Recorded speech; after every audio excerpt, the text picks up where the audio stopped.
Okay guys, here's a quick video of how I do my charts. This is currently Smith Island, Eastern Straits. I've been working on it for a while.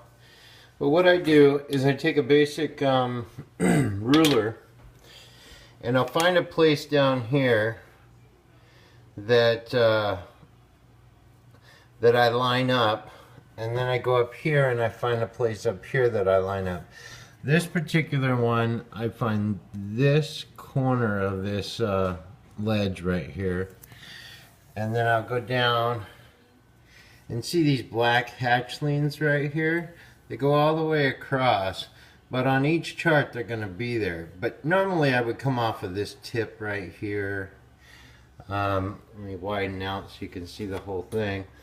But basically what I do is I'll take a point, and then I'll find a point up there, and I'll run it a line straight down. I try and make it down the middle, okay?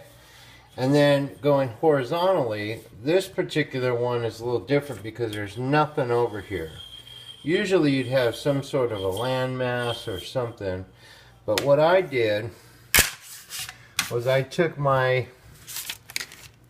centimeter triangle, or my millimeter triangle, and I go up to 0 on the bottom of my millimeter bar, and I come straight down. This one just happened to come down to 240.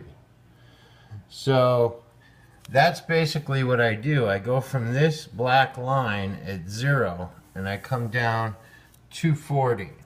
Okay, so there's nothing over here. And then generally for memory, I'll find out what this is right here. It looks like it's 195. So basically I know that it's 240 straight down. That's where I draw my line. Then I come straight across, and my little saying that I've done, this comes right under the words true on this side. I could go to a landmass or a little tiny nub or a point or whatever, but this happens to be 240 under true, and that's kind of how I remember 240 under true. That's my other line. Okay, so basically that's how I draw my baseline, and I separate A, B, C, and D. So I go A, B, C, and D.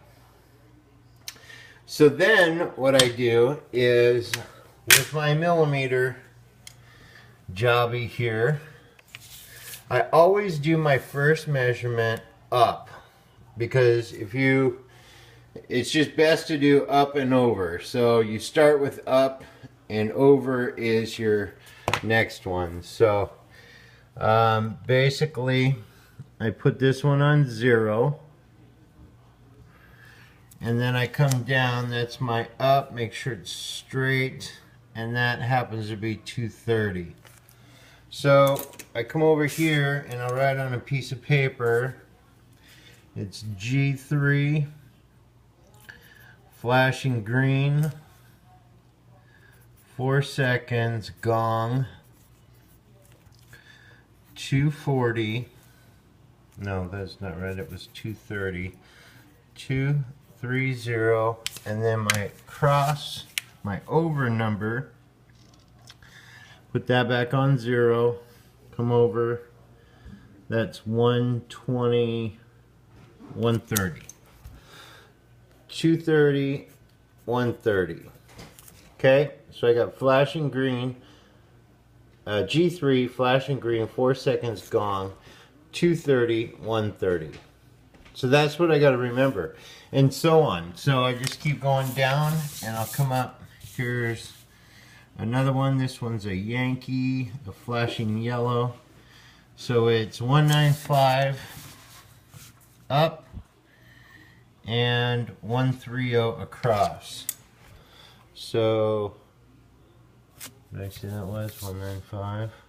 No, 95, 130. So I come over here, 95, 130, and it's YRA, Yankee, Romeo Alpha, flashing yellow, 2.5 seconds. And that's a Raycon. Okay, so that's how I do.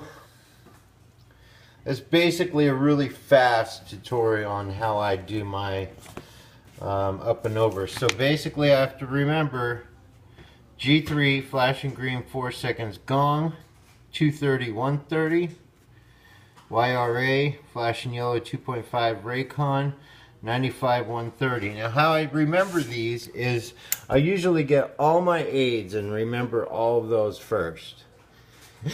And once I know that I've confidently got all of those, then I'll come over and I'll start remembering my up and over numbers. But